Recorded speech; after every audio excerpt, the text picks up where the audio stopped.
17/3/2026 ചൊവ്വാഴ്ച ദിവസത്തെ ഫലം. ജനിച്ച നക്ഷത്രം അഥവാ ചന്ദ്രനെയും ജനിച്ച മലയാള മാസം അഥവാ സൂര്യനെയും അടിസ്ഥാനമാക്കി. ജനിച്ച മലയാള മാസം അറിയില്ലെങ്കിൽ ജാനുവരി 10-നാണ് ജനിച്ചതെങ്കിൽ ഏതെങ്കിലും മലയാള കലണ്ടർ എടുത്തിട്ട് ജാനുവരി 10-ൻ്റെ കറസ്പോണ്ടിങ് മലയാള മാസം ഏതാണെന്ന് നോക്കിയാൽ മതി. അശ്വതി നക്ഷത്രത്തിൽ ജനിക്കുകയും അവരുടെ ജന്മമാസം ഇടവമോ കന്നിയോ ധനുവോ ആവുകയാണെങ്കിൽ ബിസിനസ്സിന് നല്ലതാണ്, വിദേശവുമായിട്ട് ബന്ധപ്പെട്ട കാര്യങ്ങൾക്ക് നല്ലതാണ്, ഷെയർ മാർക്കറ്റിൽ നിക്ഷേപിക്കാൻ നല്ലതാണ്, പൊതുപ്രവർത്തനങ്ങൾക്കെല്ലാം പറ്റിയതാണ്, സമൂഹത്തിലൊരു അംഗീകാരമെല്ലാം കിട്ടും, കിട്ടേണ്ട പണം എളുപ്പത്തിൽ കിട്ടും, സഹോദരാദികൾക്കെല്ലാം നല്ല ദിവസമാണ്. മറ്റുള്ള മാസങ്ങളിലാണ് ജനിച്ചതെങ്കിൽ ഈ പറഞ്ഞ ഗുണമെല്ലാം കിട്ടുമെങ്കിലും ട്രാൻസ്ഫർ ഉണ്ടാകാം, അലസത അനുഭവപ്പെടുക, ആരെങ്കിലും പറ്റിക്കാതെ ചതിയിൽപ്പെടാതെയെല്ലാം നോക്കണം, വേണ്ടാതെ അനാവശ്യ പ്രശ്നത്തിലൊന്നുകൊണ്ട് തലയിടരുത്. ഭരണി, കാർത്തിക, രോഹിണി നക്ഷത്രത്തിൽ ജനിച്ചവർക്ക് വളരെ നല്ല ദിവസമാണ്. ബിസിനസ്സിന് നല്ലതാണ്, വിദേശവുമായിട്ട് ബന്ധപ്പെട്ട കാര്യങ്ങൾക്ക് നല്ലതാണ്, ഷെയർ മാർക്കറ്റിൽ നിക്ഷേപിക്കാൻ നല്ലതാണ്, പൊതുപ്രവർത്തനങ്ങൾക്കെല്ലാം പറ്റിയതാണ്, സമൂഹത്തിലൊരു അംഗീകാരമെല്ലാം കിട്ടും, കിട്ടേണ്ട പണം എളുപ്പത്തിൽ കിട്ടും, സഹോദരാദികൾക്കെല്ലാം നല്ല ദിവസമാണ്.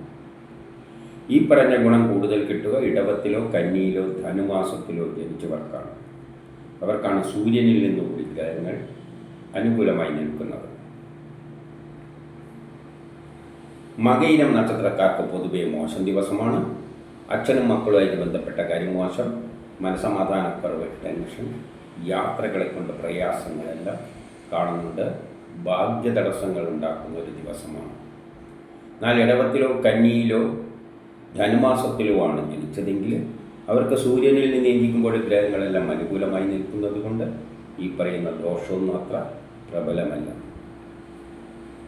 തിരുവാതിര നക്ഷത്രത്തിൽ ജനിക്കുകയും അവരുടെ ജന്മമാസം ഇടവമോ കന്നിയോ ധനുവോ ആവുകയാണെങ്കിൽ ജോലി കിട്ടാം, പ്രമോഷൻ കിട്ടാം, പുതിയ കർമ്മങ്ങളെല്ലാം തുടങ്ങാൻ പറ്റിയ നല്ലൊരു ദിവസമാണ്. മറ്റുള്ള മാസങ്ങളിലാണ് ജനിച്ചതെങ്കിലും ഈ പറഞ്ഞ ഗുണമെല്ലാം കിട്ടും. പക്ഷേ അച്ഛനും മക്കളുമായിട്ട് ബന്ധപ്പെട്ട കാര്യം മോശം, മനസമാധാനക്കുറവ്, ടെൻഷൻ, യാത്രകളെ കൊണ്ട് പ്രയാസങ്ങളെല്ലാം കാണുന്നുണ്ട്. പുണർത്തം പൂയം നക്ഷത്രത്തിൽ ജനിച്ചവർക്കും പൊതുവെ മോശം ദിവസമാണ്. അച്ഛനും മക്കളുമായിട്ട് ബന്ധപ്പെട്ട കാര്യം മോശം, മനസമാധാനക്കുറവ്, ടെൻഷൻ, യാത്രകളെ കൊണ്ട് പ്രയാസങ്ങൾ, പെട്ടെന്നുള്ള അവിചാരിതമായ ആരോഗ്യ പ്രശ്നം, ശത്രുത, തടസ്സങ്ങൾ, എവിടെയെങ്കിലും തട്ടിമുട്ടി വീഴാതെ നോക്കണം. ഓപ്പറേഷനൊന്നും പറ്റിയ ദിവസം അല്ല. പക്ഷേ ഇടവം കന്നി ധനുമാസങ്ങളിലാണ് ജനിച്ചതെങ്കിൽ അവർക്ക് സൂര്യനിൽ നിന്ന് ചിന്തിക്കുമ്പോൾ ഗ്രഹങ്ങളെല്ലാം അനുകൂലമായി നിൽക്കുന്നത് കൊണ്ട് ഈ പറയുന്ന ദോഷമൊന്നും അത്ര പ്രബലമല്ല. ആയില്യം നക്ഷത്രത്തിൽ ജനിക്കുകയും അവരുടെ ജന്മമാസം ഇടവമോ കന്നിയോ ധനുവോ ആവുകയാണെങ്കിൽ ദാമ്പത്യപരമായിട്ട് നല്ലതാണ്. വിവാഹം അന്വേഷിക്കുന്നത് കണ്ടെത്തും, വിവാഹവുമായിട്ട് ബന്ധപ്പെട്ട കാര്യങ്ങൾക്ക് നല്ലതാണ്. മറ്റുള്ള മാസങ്ങളിലാണ് ജനിച്ചതെങ്കിലും ഈ പറഞ്ഞ ഗുണമെല്ലാം കിട്ടുമെങ്കിലും പെട്ടെന്നുള്ള അവിചാരിതമായ ചില ആരോഗ്യ പ്രശ്നങ്ങളും ശത്രുതയും തടസ്സങ്ങളും കാണുന്നുണ്ട്. ഓപ്പറേഷനൊന്നും പറ്റിയ ദിവസമല്ല, എവിടെയെങ്കിലും തട്ടിമുട്ടി വീഴാതെയെല്ലാം നോക്കണം.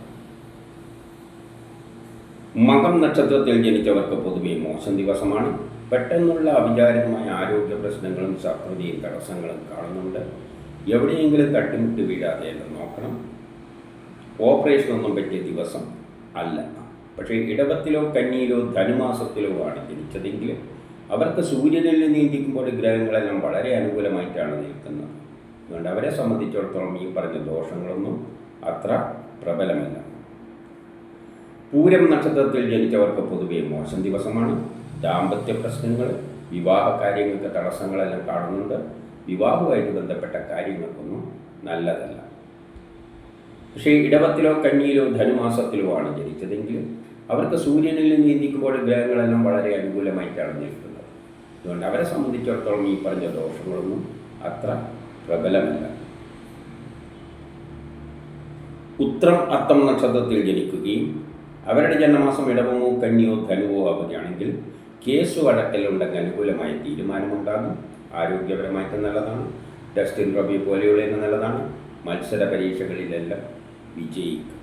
മറ്റുള്ള മാസങ്ങളിലാണ് ജനിച്ചതെങ്കിൽ ഈ പറഞ്ഞ ഗുണമെല്ലാം കിട്ടുമെങ്കിലും ദാമ്പത്യപരമായിട്ട് അത്ര നല്ലതല്ല.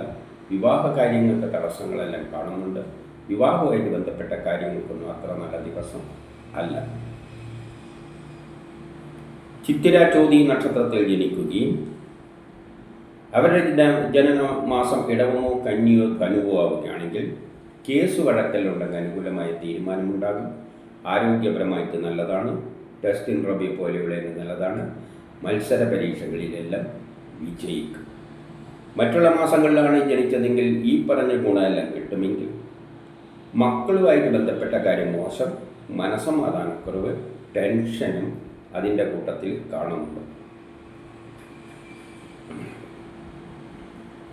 വിശാഖം മനിടം നക്ഷത്രത്തിൽ ജനിച്ചവർക്ക് പൊതുവെ മോശം ദിവസമാണ്. മാതാവും മക്കളുമായിട്ട് ബന്ധപ്പെട്ട കാര്യം മോശം, മനസ്സമാധാനക്കുറവ്, ടെൻഷൻ, കുടുംബപരമായ സാമ്പത്തികപരമായ വിദ്യാഭ്യാസപരമായിട്ട് അത്ര നല്ലതല്ല. വസ്തു വാഹനങ്ങളിലൂടെയെല്ലാം ധനനഷ്ടം സംഭവിക്കാം. വീട് നിർമ്മാണത്തിന് തടസ്സങ്ങളെല്ലാം കാണുന്നുണ്ട്. എന്നാൽ ഇടവത്തിലോ കന്നിയിലോ ധനുമാസത്തിലോ ആണ് ജനിച്ചതെങ്കിലും അവർക്ക് സൂര്യനിൽ നിന്ന് ചിന്തിക്കുമ്പോൾ ഗ്രഹങ്ങളെല്ലാം വളരെ അനുകൂലമായിട്ടാണ് നിൽക്കുന്നത്. അതുകൊണ്ട് അവരെ സംബന്ധിച്ചിടത്തോളം ഈ പറഞ്ഞ ദോഷങ്ങളൊന്നും അത്ര പ്രബലമല്ല. കേട്ടാമൂലം നക്ഷത്രത്തിൽ ജനിക്കുകയും അവരുടെ ജന്മമാസം ഇടമോ കന്നിയോ ധനുവോ ആവുകയാണെങ്കിൽ പുതിയ കർമ്മങ്ങളെല്ലാം തുടങ്ങാൻ പറ്റിയ നല്ലൊരു ദിവസമാണ്. അതിനുള്ള ഉത്സാഹവും തൻ്റെ ഇടയിലും കാണും. സഹോദരാദികൾക്കെല്ലാം നല്ല ദിവസമാണ്. മറ്റുള്ള മാസങ്ങളിലാണ് ജനിച്ചതെങ്കിൽ ഈ പറഞ്ഞ ഗുണമെല്ലാം കിട്ടുമെങ്കിലും കുടുംബപരമായി സാമ്പത്തികപരമായി വിദ്യാഭ്യാസപരമായിട്ട് അത്ര നല്ലതല്ല. വസ്തു വാഹനങ്ങളിലൂടെയെല്ലാം ധനനഷ്ടം സംഭവിക്കാം. വീട് നിർമ്മാണത്തിന് തടസ്സങ്ങൾ, മാതാവുമായിട്ട് ബന്ധപ്പെട്ട കാര്യങ്ങൾക്കൊന്നും അത്ര നല്ല ദിവസം അല്ല. പൂരാടം നക്ഷത്രത്തിൽ ജനിച്ചവർക്ക് വളരെ നല്ല ദിവസമാണ്. പുതിയ കർമ്മങ്ങളെല്ലാം തുടങ്ങാൻ പറ്റിയ നല്ലൊരു ദിവസമാണ്. അതിനുള്ള ഉത്സാഹവും തൻ്റെ ഇടയിലും കാണും. സഹോദരാദികൾക്കെല്ലാം നല്ല ദിവസമാണ്. ഈ പറഞ്ഞ ഗുണം കൂടുതൽ കിട്ടുക ഇടവത്തിലോ കന്നിയിലോ ധനുമാസത്തിലോ ജനിച്ചവർക്കാണ്. അവർക്കാണ് സൂര്യനിൽ നിന്നുകൂടി ഗ്രഹങ്ങൾ അനുകൂലമായി നിൽക്കുന്നത്. ഉത്രാടം തിരുവോണം നക്ഷത്രത്തിൽ ജനിക്കുകയും അവരുടെ ജന്മമാസം ഇടവമോ കന്നിയോ ധനുവോ ആവുകയാണെങ്കിൽ പുതിയ കർമ്മങ്ങളെല്ലാം തുടങ്ങാൻ പറ്റിയ നല്ലൊരു ദിവസമാണ്. അതിനുള്ള ഉത്സാഹവും തൻ്റെ ഇടയിലും കാണും. സഹോദരാദികൾക്കും നല്ല ദിവസമാണ്.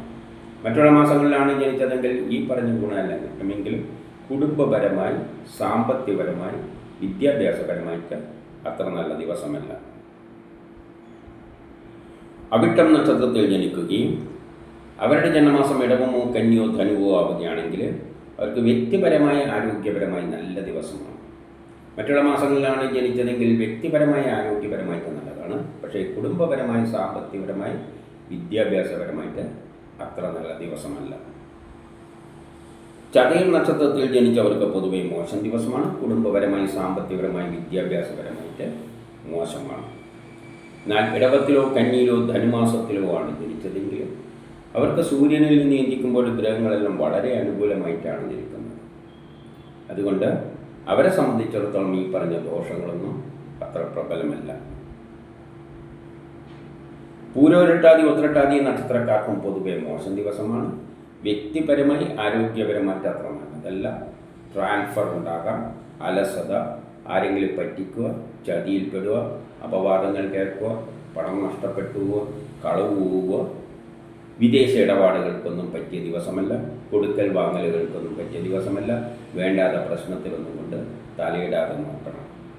എന്നാൽ ഇടവത്തിലോ കന്നിയിലോ ധനുമാസത്തിലോ ആണ് ജനിച്ചതെങ്കിൽ അവർക്ക് സൂര്യനിൽ നിന്ന് ചിന്തിക്കുമ്പോൾ ഗ്രഹങ്ങളെല്ലാം വളരെ അനുകൂലമായി നിൽക്കുന്നത് കൊണ്ട് ഈ പറയുന്ന ദോഷവും അത്ര പ്രബലമല്ല. രേവതി നക്ഷത്രത്തിൽ ജനിക്കുകയും അവരുടെ ജന്മമാസം ഇടവമോ കന്നിയോ ധനുവോ ആവുകയാണെങ്കിൽ ബിസിനസ്സിന് നല്ലതാണ്. വിദേശമായിട്ട് ബന്ധപ്പെട്ട കാര്യങ്ങൾക്ക് നല്ലതാണ്. ഷെയർ മാർക്കറ്റിൽ നിക്ഷേപിക്കാൻ നല്ലതാണ്. പൊതുപ്രവർത്തനങ്ങൾക്കെല്ലാം പറ്റിയതാണ്. സമൂഹത്തിലൊരു അംഗീകാരമെല്ലാം കിട്ടും. കിട്ടേണ്ട പണം എളുപ്പത്തിൽ കിട്ടും. സഹോദരാദികൾക്കെല്ലാം നല്ല ദിവസമാണ്. മറ്റുള്ള മാസങ്ങളിലാണ് ജനിച്ചതെങ്കിൽ ഈ പറഞ്ഞ ഗുണമെല്ലാം കിട്ടുമെങ്കിലും ട്രാൻസ്ഫർ മൂലമുള്ള പ്രശ്നം, അലസത, ആരെങ്കിലും പറ്റിക്കുക, ചതിയിൽപ്പെടുക, അപവാദങ്ങൾ കേൾക്കുക, പണം നഷ്ടപ്പെട്ടുക, കളവ് പോവുക, ഇതിനെല്ലാം സാധ്യതയുണ്ട്. ഇതാണ് 17/3/2026 ചൊവ്വാഴ്ച ദിവസത്തെ ഫലം.